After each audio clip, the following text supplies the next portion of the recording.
GSAT group 1 మరియు group 2 అభ్యర్థులకు వీక్షకులకు స్వాగతం. Geography group 1 prelims come mains విభాగంలో మనం చర్చిస్తున్న అంశము పీడనా మండలాల విస్తరణ. ఈ పీడనా మండలాల విస్తరణలో క్షితిజ సమాంతర విస్తరణ అనేది మనం ప్రధాన అంశంగా గత సెషన్లో చూస్తున్నాం. ఇప్పుడు దాని యొక్క కంటిన్యూషన్ మనం ప్రారంభించినట్లయితే ఈ ఉష్ణోగ్రత మరియు భూమి యొక్క భ్రమణము అనే అంశాల వల్ల పీడనా మండలాలు క్రింది విధంగా విస్తరించున్నాయి.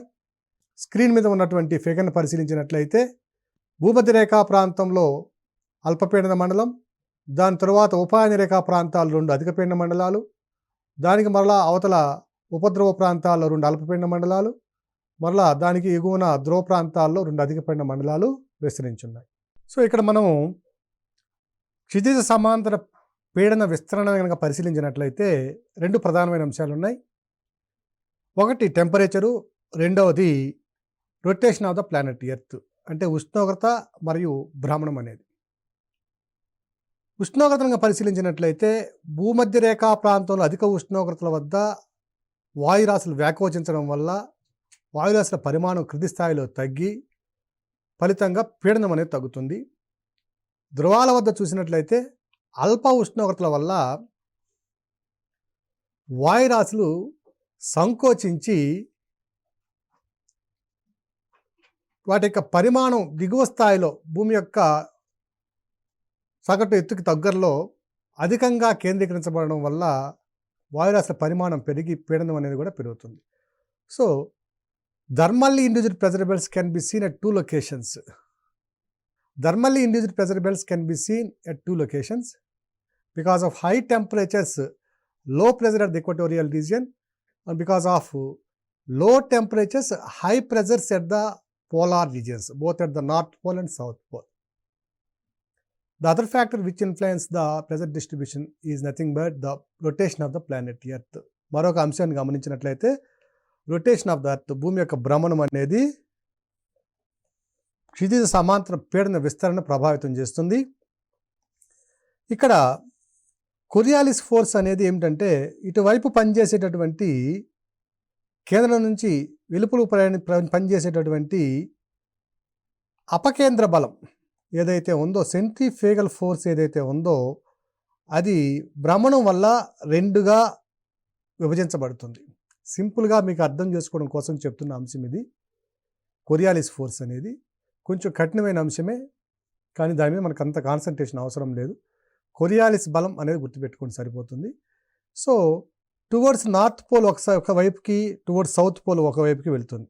అంటే భూమధ్య రేఖా ప్రాంతంలో అధిక ఉష్ణోగ్రతల వద్ద కన్వెక్షనల్ కరెంట్స్గా, సంవహన ప్రవాహాలుగా పైకి లేవబడినటువంటి వాయురాశులు కొంత ఎత్తు దాటిన తర్వాత కొరియాలిస్ ప్రభావం వల్ల అవి సవ్య దిశలోను అపసవ్య దిశలోను, అంటే towards north pole, towards south pole 2 వైపులకు కూడా అది మళ్లించబడతాయి. ఇలా వెళ్ళేటువంటి పవనాలు ఒక 23.5 డిగ్రీలు లేదా 23 డిగ్రీల నుంచి 35 డిగ్రీల మధ్య ఉత్తర అక్షాంశాలు మరియు దక్షిణ అక్షాంశాల మధ్య కొంత వాయురాశులు చల్లబడి మరలా కిందకి ప్రయాణిస్తాయి. ఈ పయనించే సమయంలో ఇది ఉప ఆయన రేఖా ప్రాంతం అంటాం దీన్ని. ఉప ఆయన రేఖా ప్రాంతంలో ఇలా ప్రవహించే వాయురాశులు కొంత కిందికి డిసెంట్ అవుతాయి. Descent of air masses can be seen in between 2 latitude regions, that is nothing but the 23 and 35 degrees north and south latitudes region. So ఇలా కిందకి వచ్చేటువంటి డిసెంట్ అయ్యే కిందకి వ్యాపించేటువంటి ఈ వాయురాశుల వల్ల ఆల్రెడీ కొంత ఎగ్జిస్టింగ్ ఎయిర్ మాసెస్కి ఇంక సమ్ అదర్ ఎడిషనల్ మాసెస్ తయారు కావడం వల్ల మాస్ అనేది పెరిగితే, ద్రవ్యరాశి పెరిగితే ఆటోమేటిక్గా పీడనం పెరుగుతుంది.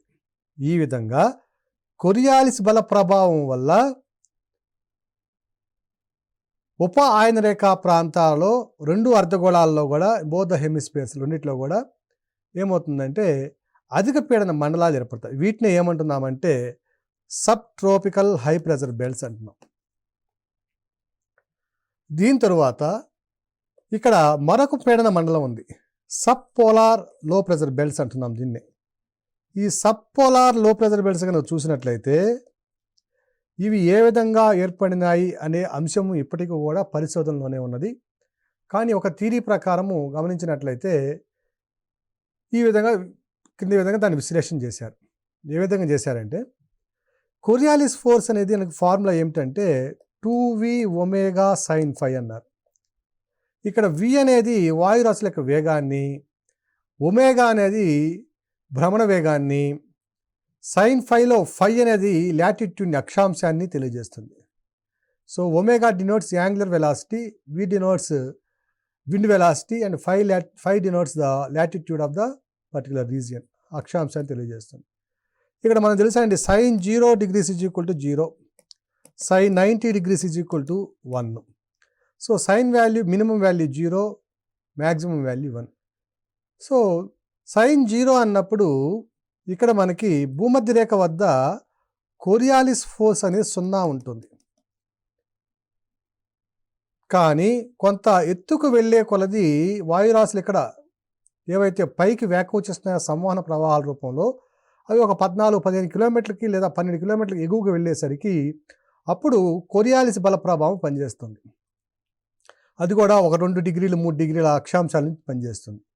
సో ఈ విధంగా పనిచేసే ఈ కోరియాలిస్ బల ప్రభావం వల్ల ఏమవుతుందంటే ఈ వాయురాశులు ధ్రువాల వైపుకి మళ్లించబడతాయి. సో ఈ విధంగా మళ్లించినట్టు వాయురాశులు కొంత ఇక్కడ ఉద్దాపనం చెందుతున్నాయి, అంటే ఇక్కడ డిసెంట్ అవుతున్నాయి ఈ ప్రాంతంలో, ఉపఆయన రేఖ అధికపీడన మండల ప్రాంతం. ఈ విధంగా పైకి వెళ్ళే కొలది ధ్రువాల వద్దకు వెళ్ళేసరికి కోరియాలిస్ ఫోర్స్ మ్యాక్సిమం కావాలండి. మ్యాక్సిమం అయినప్పుడు ఇక్కడ కోరియాలిస్ బల ప్రభావం ఏంటంటే వాయురాశులను బయటికి నెట్టడమే, ఇది అపకేంద్ర బలమే, ఇది సెంట్రిఫ్యూగల్ ఫోర్స్. సో ఇలా నెట్టవలసిన వాయురాశులు బయటికి నెట్టబడలేదు. ఎందువల్ల అంటే Coriolis force comes into picture when the air masses altitude is just about 12 kilometers and 12 kilometers and above onwards.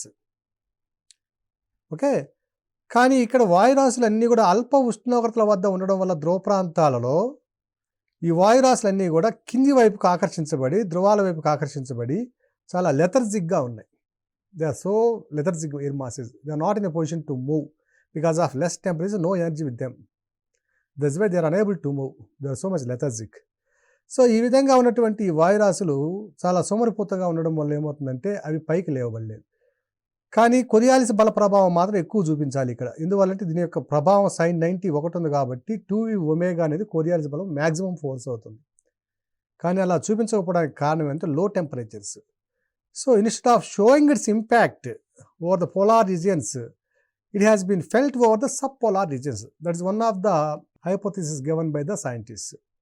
ఇక్కడ చూపించవలసినటువంటి కొరియాలిస్ మ్యాక్సిమం ప్రభావము అక్కడ చూపించలేక ఎక్కడో చూపించింది. మన కోపం వస్తే మనం తల్లి మీద తండ్రి మీద చూపిస్తే వచ్చే కోపం మనం చూపించలేక వేరే వాళ్ళ ఎవరి మీద చూపిస్తాం.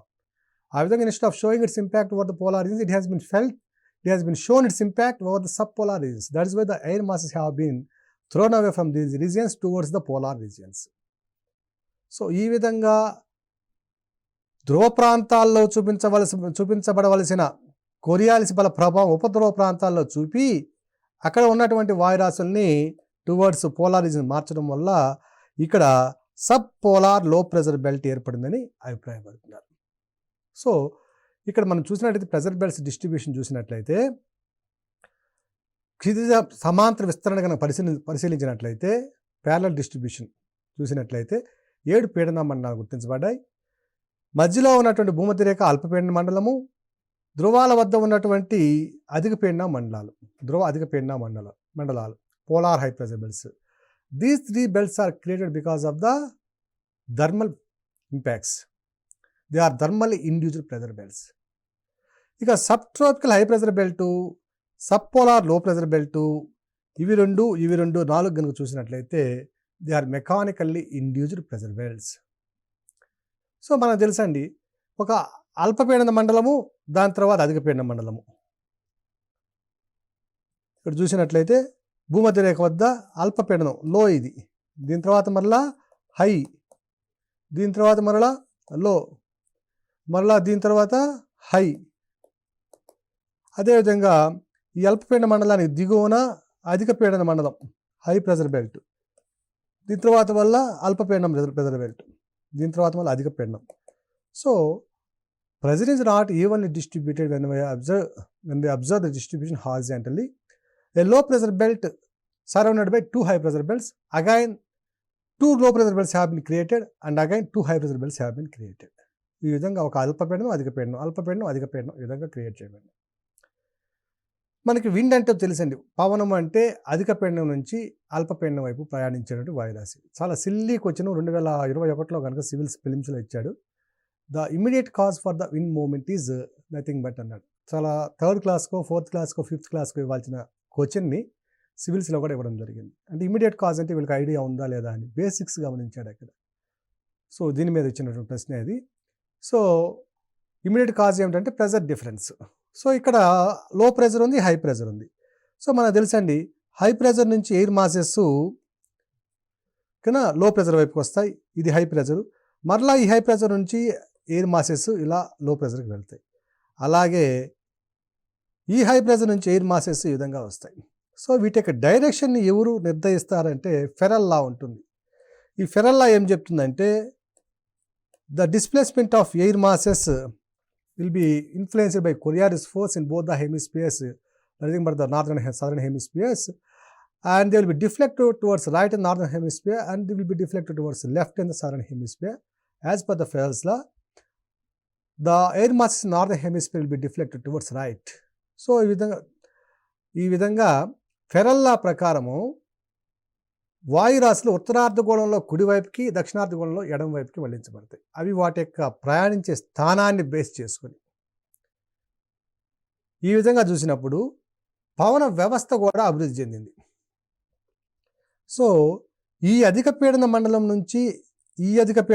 నుంచి ఉత్తరార్ధగోళంలో ఉన్నటువంటి ఇదేమో నార్దర్న్ హెమిస్ఫియర్, ఇదేమో సదరన్ హెమిస్ఫియర్.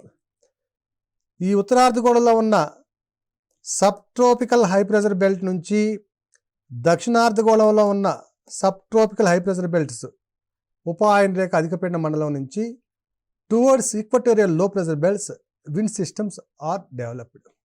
ఈ విధంగా డెవలప్ అయ్యి వీచే గాలులకి పేర్లు పెట్టారు.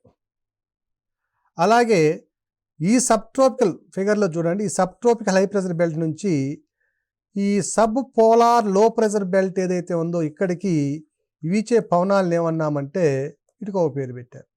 అలాగే పోలార్ హై ప్రెజర్ బెల్ట్, ఇది పోలార్ హై ప్రెజర్ బెల్ట్ నుంచి ఈ subpolar low pressure belt వైపుకు వీచే పవనాలకు మరొక పేరు పెట్టాడు. సో ఇవన్నీ కూడా పర్మనెంట్ విండ్స్. భూమి ఉన్నంత కాలము, భూమి మీద సూర్యుడి యొక్క ప్రభావం ఉన్నంతకాలం ఈ విండ్ సిస్టమ్స్లో ఎటువంటి మార్పు రాదు. అందువల్లనే పర్మనెంట్ విండ్ సిస్టమ్ అన్నాం వీటిని. కన్నా ప్రపంచ పవనాలని పిలిచారు వీటిని. వీటికి ఏమని పేర్లు పెట్టారంటే ఈ భూమధ్య రేఖ అల్పపీడనం వైపుకి ఉపాయన రేఖ అధిక పీడన మండలం నుంచి వీచే ఈ పవనాలకి ఏమని పేరు పెట్టారంటే వ్యాపార పవనాలని పేరు పెట్టారు. ట్రేడ్ విండ్స్ అన్నాం. Trade means a perfect path in German literature. They are not associated with any trade. Because of translation problem, they have been named like this. So, trade winds అన్నాం. ఇవి ఈశాన్యం నుంచి వస్తున్నాయి కాబట్టి వీటిని నార్త్ ఈస్ట్ ట్రేడ్ విండ్స్ అన్నారు. ఇవి ఆగ్నేయం నుంచి వస్తున్నాయి కాబట్టి సదరన్ హెమిస్ఫియర్లో వీటిని ఏమన్నారంటే సౌత్ ఈస్ట్ ట్రేడ్ విండ్స్ అన్నాం. అలాగే ఈ sub tropical high pressure belt నుంచి ఇక్కడ ఉన్నటువంటి సబ్ పోలార్ లో ప్రెజర్ బెల్ట్కి పశ్చిమం నుంచి తూర్పుకు ప్రయాణించినట్లుగా ప్రయాణిస్తాయి. ఈ విధంగా ప్రయాణిస్తున్నాయి. ఇక్కడ sub polar low pressure belt ఇది. సో ఇవి పశ్చిమ నుంచి తూర్పు ప్రయాణించేట్టుగా ఉన్నాయి కాబట్టి వీటి పశ్చిమ పవనాలు లేదా వెస్టర్లీస్ అన్నారు. అలాగే ఇక్కడ ఒక హై ప్రెజర్ బెల్ట్ ఉందండి. ఇక్కడున్న హై ప్రెజర్ బెల్ట్ని ఏమంటున్నామంటే పోలార్ హై ప్రెజర్ బెల్ట్. ఇక్కడున్న హై ప్రెజర్ బెల్ట్ని ఏమంటున్నామంటే పోలార్ హై ప్రెజర్ బెల్ట్స్ అంటున్నాం. తూర్పు నుంచి పశ్చిమానికి ప్రయాణించినట్లుగా ఉంటాయి. వీటిని ఏమన్నారంటే పోలార్ ఈస్టర్లీస్ అన్నారు. పోలార్ ఈస్టర్లీస్ ధ్రువ తూర్పు పవనాలు అన్నారు, లేదా తూర్పు ధ్రువ పవనాలు అంటారు. సో ఈ విధంగా ప్రపంచ పవన వ్యవస్థకు గల కారణం ఏమిటంటే క్షితిజ సమాంతరంగా పీడన మండలాల విస్తరణ ఏకరీతిగా ఉండకపోవడం, ఒక అల్పపీడనం వెంబడి 2 అధిక పీడనాలు విస్తరించి ఉండడం, ఫలితంగా పీడన వ్యవస్థలో ఉన్నటువంటి అంతరాల వల్ల అధిక పీడనం నుంచి అల్పపీడనానికి వాయురాశులు ప్రయాణించడం వల్ల పవన వ్యవస్థలు జన్మించాయి. ఈ పవన వ్యవస్థ ఎప్పుడు నిరంతరంగా సాగే వ్యవస్థను ఏమన్నామంటే పర్మనెంట్ విండ్ సిస్టమ్ అన్నాం. ప్రపంచ పవనాలు అంటున్నాం. ప్రపంచ పవనాలని 3 రకాలుగా విభజించాం. Subtropical high pressure belt నుంచి ఈక్వటోరియల్ లో ప్రెజర్ బెల్ట్కి వీచే పవనాలు, వీటిని ఏమన్నామంటే ట్రేడ్ విండ్స్ అన్నాం, వ్యాపార పవనాలు అన్నాం. ఇవి నార్త్ ఈస్ట్ కాబట్టి నార్త్ ఈస్ట్ ట్రేడ్ విండ్స్, ఇవి సౌత్ ఈస్ట్ నుంచి వస్తున్నాయి కాబట్టి సౌత్ ఈస్ట్ ట్రేడ్ విండ్స్ అన్నాం. అలాగే ఈ sub tropical high pressure belt నుంచి ఈ subpolar low pressure belt అంటే ఉపద్రవ అల్పపీడన మండలానికి వీచే వాటిని వెస్టర్లీస్ అన్నాం. అలాగే ధ్రువ ప్రాంతం నుంచి ఉపద్రవ అల్పపీడన మండలానికి వీచే వాటిని ఈస్టర్లీస్ అంటే తూర్పు పవనాలు అన్నాం. సో ప్రపంచ పవనాలు 3 రకాలుగా వర్గీకరించుకున్నాం. వ్యాపార పవనాలు, పశ్చిమ పవనాలు, ధ్రువ తూర్పు పవనాలు. ఈ విధంగా ఒక వ్యవస్థ ఉంది. మొత్తం మీద వాయురాశుల యొక్క ప్రవాహాన్ని బట్టి, వాటి యొక్క సమయాన్ని బట్టి, వాటి ప్రవహించే కాలాన్ని బట్టి 3 రకాలుగా వర్గీకరించుకోవడం జరిగింది. అవి ఒకటి పర్మనెంట్ విండ్ సిస్టమ్ అంటే ప్రపంచ పవనాలు. రెండవది మాన్సూనల్ విండ్ సిస్టమ్ అంటే ఋతుపవనాలు. ఇది మన సిలబస్లో ఉన్నది. ఇవి అర్థం కావడం కోసము మనము ఒక 4-5 సెషన్స్ చెప్పుకోవాల్సి వచ్చింది. అదేవిధంగా ఈ మనం ఇంతకుముందు చెప్పుకున్న సెషన్స్ అన్నీ కూడా, దీనికి బేస్ అయినటువంటి సెషన్స్ అన్నీ కూడా మనకి ప్రిలిమినరీలో ఓల్డ్ జియోగ్రఫీలో ఉన్నాయి కాబట్టి మనం ఇక్కడ ఏమి వేస్ట్ చేసింది కూడా లేదు, అన్నీ కూడా మనం చదవాల్సిన అంశాలే. ఇక మూడవది వచ్చి స్థానిక పవనాలు, లోకల్ విండ్స్, స్థానిక పవనాలు.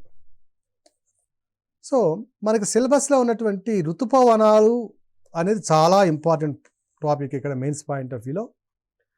సో ఋతుపవన వ్యవస్థ యొక్క ఆవిర్భావము, దాని యొక్క అభివృద్ధి, దాని యొక్క విస్తరణ అనేది చాలా ప్రధానంగా కేంద్రీకరించవలసిన అంశం మనం ఇది. ఇక దీన్ని మాన్సూన్ విండ్ సిస్టమ్ మరొక ప్రత్యేకమైన సెషన్లో తెలుసుకుందాం. ఇక ఇవి కాకుండా ఈ ట్రేడ్ విండ్స్, పశ్చిమ పవనాలు, తూర్పు పవనాలు కాకుండా ఋతుపవన వ్యవస్థ అభివృద్ధి చెందడానికి గల కారణాన్ని కనుక మనం పరిశీలించినట్లయితే దీనికి ఒక ప్రత్యేకమైన అంశం ఉంది. ఇక్కడ సూర్యుడి చుట్టూ భూమి దీర్ఘవృత్తాకార కక్షలో పరిభ్రమిస్తున్నాడు. సో ఇక్కడ 4 ఫేజెస్ని మనం చూడొచ్చండి.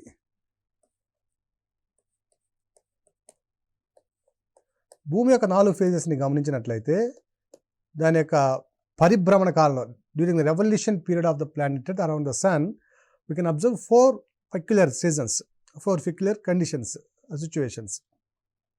March 21 or 22, next June 21 or 22,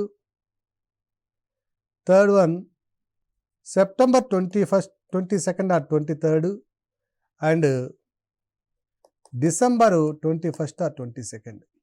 4 ఫేజెస్ని మనం గమనిస్తాం. సో ఎందుకు ఫేజెస్ గమనిస్తున్నామంటే సూర్యుని యొక్క లంబ కిరణాలు ఏ టైంలో ఏ విధంగా ఉన్నాయి దాన్ని బేస్ చేసుకుని 4టిని మనం పరిశీలిస్తున్నాం.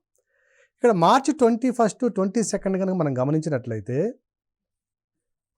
ఇక్కడ సూర్యుడు ఉన్నట్లయితే ఇది భూమధ్య రేఖ అయితే, ఈ కర్కాటక రేఖ మకర రేఖ అయితే, ఈ సూర్యుని యొక్క కిరణాలు నెట్టనిలోగా ఎక్కడ పడుతున్నాయంటే భూమధ్య రేఖ మీదనే పడుతున్నాయి. సూర్యుని యొక్క నెట్టనిలో కిరణాలు భూమధ్య రేఖ మీద పడుతున్నాయి. తర్వాత భూమి ఈ విధంగా పశ్చిమ నుంచి తూర్పుకి ప్రయాణిస్తూ ఉన్నాడు. ఇది మార్చి 21, 21 అయితే, ఇక జూన్ 21కి వచ్చేసరికి ఈ సూర్యుని యొక్క లంబ కిరణాలు ఎక్కడ ప్రయాణిస్తున్నాయంటే, ఇది భూమధ్య రేఖ, ఇది 23.5 డిగ్రీల ఉత్తర అక్షాంశము. ఈ సూర్యుని యొక్క లంబ కిరణాలు ఖచ్చితంగా కర్కాటక రేఖ మీద, ట్రోపిక్ ఆఫ్ క్యాన్సర్ మీద పడుతున్నాయండి. ఇక తర్వాత స్టేజ్ కనుక చూసినట్లయితే సెప్టెంబరు 21 ఆర్ 22 కనుక మనం గమనించినట్లయితే, మరలా సూర్యుని యొక్క లంబ కిరణాలు ఎగ్జాక్ట్గా ఈక్వటోరియల్ రీజన్ మీద పడుతున్నాయి. ఇది సెప్టెంబర్ 21 ఆర్ 22. ఇక మరి ఒక పరిస్థితిని కనుక గమనించినట్లయితే డిసెంబర్ 21 ఆర్ 22 ఇది భూమధ్య రేఖ. దీనికి ఉన్నది tropic of Capricorn Makar Rekha 23 degrees south latitude. So ఈ సూర్యకిరణాలు కరెక్ట్గా లంబరేఖ మీద పడుతుంది. సో ఈ 4 ఫేజెస్ని కనుక మనం పరిశీలించినట్లయితే 4 దశలలో సూర్యకిరణాల యొక్క ప్రభావం 4 రకాలుగా ఉంది. మార్చి 21 ఎగ్జాక్ట్గా భూమధ్య రేఖ మీద, తర్వాత జూన్ 21 నాటికి ఎగ్జాక్ట్గా ట్రోపిక్ ఆఫ్ క్యాన్సర్ కర్కాటక రేఖ మీద, మరలా సెప్టెంబర్ 21 నాటికి ఇటు వెళ్ళినటువంటి భూమధ్య రేఖ నుంచి కర్కాటక రేఖ వైపుకు వెళ్ళినటువంటి సూర్యకిరణాలు క్రమంగా మరలా తిరోగమనం చెంది సెప్టెంబర్ 21 నాటికి మరలా భూమధ్య రేఖ మీదకి వచ్చాయి. మరలా సెప్టెంబర్ 21 నుంచి డిసెంబర్ 21 నాటికి భూమధ్య రేఖను దాటి మకర రేఖ మీదకి వస్తున్నాయి. మరలా డిసెంబర్ 21 నుంచి మార్చి 21 నాటికి మరలా భూమధ్య రేఖ మీదకి వెళ్తున్నాయి. సూర్యుడి నుంచి వచ్చే లంబ కిరణాలు మార్చి 21న భూమధ్య రేఖ ఉంటే దాన్ని వెర్నల్ ఈక్నాస్ అన్నాం, విషవత్తులు అంటాం దీన్ని. తరువాత జూన్ 21కి కర్కాటక రేఖ మీద వెళ్తుంది, ఓకేనా. నెక్స్ట్ దాని తర్వాత మరలా భూమధ్య రేఖ మీదకి, మరలా భూమధ్య రేఖ నుంచి మరలా మకర రేఖ మీదకి వస్తుంది. ఈ లంబకిరణాలు ఈ ట్రోపిక్స్లోనే ప్రయాణిస్తున్నాయి, ట్రోపిక్స్లోనే అటు ఇటుగా తిరుగుతుంది. ఫలితంగా సంవత్సరం పొడవునా ఈ ప్రాంతంలో అధిక ఉష్ణోగ్రతలు అనేవి నమోదవుతాయి. మార్చి 21 నుంచి జూన్ 21 మరలా సెప్టెంబర్ 21 వరకు ఫిగర్లో గమనించండి. మార్చి 21 నుంచి జూన్ 21కి పైకి వెళ్ళే కిరణాలు ఇక్కడున్నాయి. అప్పుడు మళ్ళా జూన్ 21 నుంచి సెప్టెంబర్ 21 వరకు ఉత్తరార్ధగోళంలో సూర్యుని యొక్క లంబ కిరణాలు ఉన్నాయి కాబట్టి ఈ ప్రాంతంలో ఇది నార్దర్న్ హెమిస్ఫియర్లో వేసవి కాలం అవుతుంది, సమ్మర్ అవుతుంది. సో వేసవి కాలం యొక్క పరిధి మార్చి 21 నుంచి సెప్టెంబర్ 21 వరకు ఉన్న పరిధిని ఏమంటామంటే ఉత్తరార్ధగోళంలో సమ్మర్ అవుతుంది. ఎందువల్ల సూర్యుని యొక్క లంబ కిరణాలన్నీ కూడా ఉత్తరార్ధగోళంలో ఉన్నాయి కాబట్టి. అదే సందర్భంలో దక్షిణార్ధగోళంలో సూర్యుని యొక్క లంబకిరణాలు లేవు కాబట్టి ఈ ప్రాంతంలో ఇది ఈ పరిస్థితిలో ఇక్కడ వింటర్ అవుతుంది. నెక్స్ట్ సెప్టెంబర్ 21 నుంచి డిసెంబర్ 21 వరకు సూర్యకిరణాలు మకర రేఖ మీదకు ప్రయాణించి మరలా మార్చి 21 నాటికి భూమధ్య రేఖను చేరుతున్నాయి. సో మార్చి 21 అంటే సెప్టెంబర్ 21 నుంచి మార్చి 21 వరకు దక్షిణార్ధగోళంలో ఇది సమ్మర్, వేసవికాలం. ఇక్కడ సమ్మర్ అయినప్పుడు నార్దర్న్ హెమిస్ఫియర్లో వింటర్ అవుతుంది. అంటే ఉత్తరార్ధగోళంలో ఒక 6 నెలలు వేసవికాలం ఉంటే అదే పరిస్థితిలో ఇక్కడ దక్షిణార్ధగోళంలో చలికాలము, శీతాకాలము. దానికి ఆపోజిట్గా దక్షిణార్ధగోళంలో వేసవికాలం అంటే ఉత్తరార్ధగోళంలో శీతాకాలం ఉంటుంది. అంటే ఉష్ణోగ్రతలు క్రమంగా మారుతూ ఉన్నాయి. సో ఇక్కడ సమ్మర్ అయినప్పుడు ఏమవుతుందంటే ఇదే ఇక్కడ మనకి మాన్సూన్స్కి బేసిక్ పాయింట్ అండి ఇది. ఇక్కడ సమ్మర్ అయినప్పుడు టెంపరేచర్స్ ఇక్కడ ఎక్కువ ఉంటాయి. ఇక్కడ సమ్మర్ అయినప్పుడు దక్షిణార్ధగోళంలో ఇక్కడ వింటర్ అవుతుంది. వింటర్లో టెంపరేచర్స్ తక్కువ ఉంటాయి. టెంపరేచర్స్ తక్కువ ఉంటే ఇక్కడ ప్రెజర్ ఎక్కువ ఉంటుంది. ఇక్కడ టెంపరేచర్స్ ఎక్కువ ఉంటే ప్రెజరు తక్కువ ఉంటుంది. మనకు సాధారణంగా తెలిసిన విషయమే. హై ప్రెజర్ నుంచి లో ప్రెజర్ వైపుకి అధిక పీడన మండలం నుంచి అల్పపీడన మండలానికి వాయురాశులు ప్రయాణిస్తాయి. ఓకే, కాబట్టి పాక్షికంగా ఉన్నటువంటి పీడన వ్యత్యాసాల వల్ల మనకి ఉత్తరార్ధగోళంలో వేసవి కాలం అయినప్పుడు అల్పపీడనలో ఉంటున్నాం. అదే సందర్భంలో దక్షిణార్ధగోళంలో అధిక పీడనం ఉండడం వల్ల ఇంతకుముందు మనం చూసినటువంటి పీడన వ్యవస్థలు ఏవైతే ఉన్నాయో subtropical high pressure belt, subpolar low pressure belt, polar high pressure belt, ఇవన్నీ కూడా ఏం చేస్తాయంటే షిఫ్టింగ్ అవుతున్నాయి. అంటే క్రమంగా ఇక్కడ టెంపరేచర్ పెరిగే కొంది, ఉష్ణోగ్రత పెరిగే కొంది పీడనం తగ్గుతుంది కాబట్టి అల్పపీడనము ఇక్కడ ఉత్తరార్ధగోళంలో అల్పపీడనము, దక్షిణార్ధగోళంలో అధిక పీడనం ఉంటుంది. సో అధిక పీడనం నుంచి అల్పపీడనానికి పీడన వ్యవస్థలు లేదా పీడన మండలాలు అనేవి కొంత దక్షిణార్ధగోళం నుంచి అంటే దక్షిణ ధ్రువం నుంచి ఉత్తర ధ్రువం వైపుకి ప్రయాణించడం గమనిస్తాం మనం. ఉత్తరార్ధగోళంలో వేసవికాలం ఉన్నప్పుడు దక్షిణార్ధగోళంలో అధిక పీడనం, ఉత్తరార్ధగోళంలో అల్పపీడనం ఉండడం వల్ల పీడన వ్యత్యాసం వల్ల ఈ పీడన మండలాలు ఏవైతే ఉన్నాయో అవి క్రమంగా దక్షిణ ధ్రువం నుంచి ఉత్తర ధ్రువానికి ప్రయాణిస్తాయి. ఆపోజిట్గా దీనికి వ్యతిరేకంగా ఉత్తరార్ధగోళంలో శీతాకాలం ఉండి దక్షిణార్ధగోళంలో వేడి అంటే వేసవికాలం ఉన్నప్పుడు ఈ దక్షిణార్ధగోళంలో టెంపరేచర్స్ పెరిగి పీడనం తగ్గుతుంది. ఉత్తరార్ధగోళంలో శీతాకాలం కాబట్టి టెంపరేచర్స్ తగ్గి పీడనం పెరుగుతుంది. సో ఇదేమో ఇప్పుడు హై ప్రెజర్ బెల్ట్ దక్షిణార్ధగోళంలో, ఉత్తరార్ధగోళంలో హై ప్రెజర్ బెల్టు, దక్షిణార్ధగోళంలో లో ప్రెజర్ బెల్ట్. ఫలితంగా ఏమవుతుంది, పీడన మండలాలు రివర్స్గా ఇట్లా ప్రయాణిస్తాయి. సో పీడన మండలాలు అనేవి ఎక్కడైతే వేసవి కాలం ఉందో అక్కడ లో ప్రెజర్ ఉంటుంది కాబట్టి అటువైపుకి ప్రయాణిస్తున్నాయి. ఒక 6 నెలలు ఉత్తరార్ధగోళంలో ఉత్తర ధ్రువం ప్రయాణిస్తే మరో 6 నెలలు దక్షిణార్ధగోళంలో ఉండి దక్షిణ ధ్రువం వైపు ప్రయాణిస్తున్నాయి. దీన్నే పీడన మండలాల విస్తరణ లేదా seasonal distribution of pressure belts అంటున్నాం. అంటే కాలాన్ని బట్టి పీడన మండలాలు తమ స్థానాన్ని పాక్షికంగా జరుపుకుంటూ వస్తున్నాయి. ఇప్పుడు పీడన మండలాలు విస్తరిస్తున్నాయి కాబట్టి లేదా స్థానభ్రంశం చెందుతున్నాయి కాబట్టి వాటితో పాటుగా ఉన్నటువంటి ప్రపంచ పవనాలు కూడా తమ స్థానాన్ని మార్చుకుంటూ వస్తున్నాయి. ఇప్పుడు ఈ ప్రాంతం నుంచి sub tropical high pressure belt నుంచి వచ్చేటటువంటి ఈశాన్య వ్యాపార పవనాలు దక్షిణార్ధగోళంలో ఉండేటువంటి sub tropical high pressure belt నుంచి వచ్చే ఆగ్నేయ వ్యాపార పవనాలు సాధారణంగా ఇంతకుముందు భూమధ్యరేఖ వద్ద కలుసుకునేవి. ఇది సమ్మర్ అయితే ఇప్పుడు ఏమవుతుందంటే ఇవి కలుసుకునే స్థానము భూమధ్యరేఖను దాటి అవతలకి వెళ్తుంది. ఈ రెండు కలుసుకునే ప్రాంతాన్ని ఏమంటామంటే ITCZ అంటాం, ఇంటర్ ట్రోపికల్ కాన్వర్జెన్స్ జోన్. అంతర ఆయనరేఖ అభిసరణ మండలం. అంతరం అంటే లోపల, ఆయనరేఖ అంటే ట్రోపిక్స్ మధ్య 23.5 డిగ్రీల ఉత్తర అక్షాంశం దక్షిణ అక్షాంశాల మధ్య, అభిసరణం అంటే కలవడం, మండలం అది కలిసే మండలం. అంతర ఆయనరేఖ అభిసరణ మండలం ఇంటర్ ట్రోపికల్ కాన్వర్జెన్స్ జోన్ అంటున్నాం. దీన్ని ITCZ అంటున్నాం. ITCZ కూడా కొంతకాలం ఉత్తరార్ధగోళంలోకి నెమ్మదిగా దక్షిణార్ధగోళంలోనికి ప్రయాణిస్తుంది.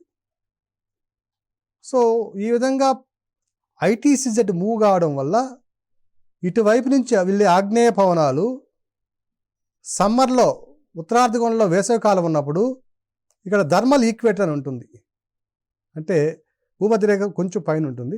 ఆ థర్మల్ ఈక్వేటర్ని దాటి ఉత్తరార్ధగోళంలో కలవాల్సి వస్తుంది. ఈ ఉత్తరార్ధగోళంలో కలిసే సందర్భంలో ఏమవుతుందంటే ఇవి ఈక్వటోరియల్ లో ప్రెజర్ బెల్ట్, ఇటు నుంచి వచ్చేవి ఆగ్నేయ వ్యాపార పవనాలు, ఇటువైపు నుంచి వచ్చేవి ఈశాన్య వ్యాపార పవనాలు. ఇప్పుడు సీజనల్ డిస్ట్రిబ్యూషన్ వల్ల ఏమవుతుందంటే ప్రెజర్ డిస్ట్రిబ్యూషన్ బెల్ట్స్ చేంజ్ కావడం వల్ల ఇటువైపు నుంచి వచ్చే వ్యాపార పవనాలు సమ్మర్లో భూమధ్యరేఖను దాటి ప్రయాణించాలి. మనం ఫెరల్ లా ప్రకారం ఏమవుతుందంటే భూమధ్యరేఖను దాటి ప్రయాణించగానే వాటి యొక్క గమన దిశ కొరియాలిస్ బల ప్రభావం వల్ల ఏమవుతుందంటే మార్చబడుతుంది. సో ఇక్కడ ఉన్నటువంటి ఇటు ప్రయాణించినటువంటి ఆగ్నేయ వ్యాపార పవనాలు ఏవైతే ఉన్నాయో అవి భూమధ్యరేఖను దాటి అవతల ప్రయాణించడం ఇప్పుడు దాని దిశ మారి నైరుతిగా ఉంటుంది చూడండి. సో ఆగ్నేయ నుంచి నైరుతికి మార్చబడింది దిశ, దేని యొక్క ప్రభావం వల్ల, కొరియాలిస్ బల ప్రభావం వల్ల. సో ఈ విధంగా మార్చబడిన ప్రవాహాలని ఏమంటున్నామంటే నైరుతి ఋతుపవనాలు అంటున్నాం. సో ఋతుపవనాలు ఏర్పడడానికి కారణం ఏమిటంటే చేంజ్ ఇన్ ద సీజన్స్. దానివల్ల వచ్చినటువంటి ప్రెజర్ బెల్ట్స్ డిస్ట్రిబ్యూషన్లో seasonal change in the pressure బెల్ట్స్లో వచ్చినటువంటి మార్పుల వల్ల ఆగ్నేయ వ్యాపార పవనాలు ఉత్తరార్ధగోళంలో ప్రవేశించగానే కోరియాలిస్ బల ప్రభావం వల్ల దాని దిశ కుడివైపు మళ్లించబడి అవి క్రమంగా నైరుతి ఋతుపవనాలుగా పిలువబడుతున్నాయి. ఇది ఋతుపవనాల ఆవిర్భావానికి సంబంధించిన అంశం, చాలా ప్రధానమైన అంశం. ఈ అంశం మీద మనము దీన్ని బేస్ చేసుకొని ఇవే కాకుండా వేరే కారణాలు ఏమైనా ఉన్నాయా ఋతుపవనాలు అభివృద్ధి చెందడానికి ఉన్నటువంటి వేరే కారణాలు ఏమిటి, శాస్త్రీయ దృక్పథంతో ఆలోచించబడినటువంటి ఆధునికటువంటి టెక్నాలజీతో మనం కనుగొనబడిన అంశాలు ఏమున్నాయి, ఈ విధమైనటువంటి ఇవి ఏ విధమైనటువంటి అభివృద్ధికి దారితీస్తున్నాయి అనే అంశాలని మరో సెషన్లో గమనిద్దాం. ఇక్కడ ఋతుపవనాల ఆవిర్భావానికి ప్రధానమైన మూలమైన కారణం ఏది అన్నప్పుడు అభ్యర్థులు తప్పనిసరిగా గుర్తుంచుకోవాల్సిన అంశం ఏమిటంటే seasonal change in the pressure belts, seasonal change in the pressure distribution అనేది అభ్యర్థులు గమనించుకోవాలి. అంటే కాలాన్ని బట్టి ప్రెజర్ బెల్ట్స్ అంటే పీడన మండలాలు తమ పరిధిని అటు ఇటుగా మార్చుకోవడం అనేది ప్రధానమైన అంశం. సో ఈ అంశం కూడా తప్పనిసరిగా మనం గుర్తుంచుకోవాల్సిన అంశము. ఇది మెయిన్స్ పాయింట్ ఆఫ్ వ్యూ కూడా ఒక మోస్ట్ ఎక్స్పెక్టెడ్ క్వశ్చన్ ఇది. ఈ ఋతుపవనాల అభివృద్ధి అనేది ఏ విధంగా ఉంటుందనేది మరొక సెషన్లో గమనిద్దాం. ధన్యవాదాలు.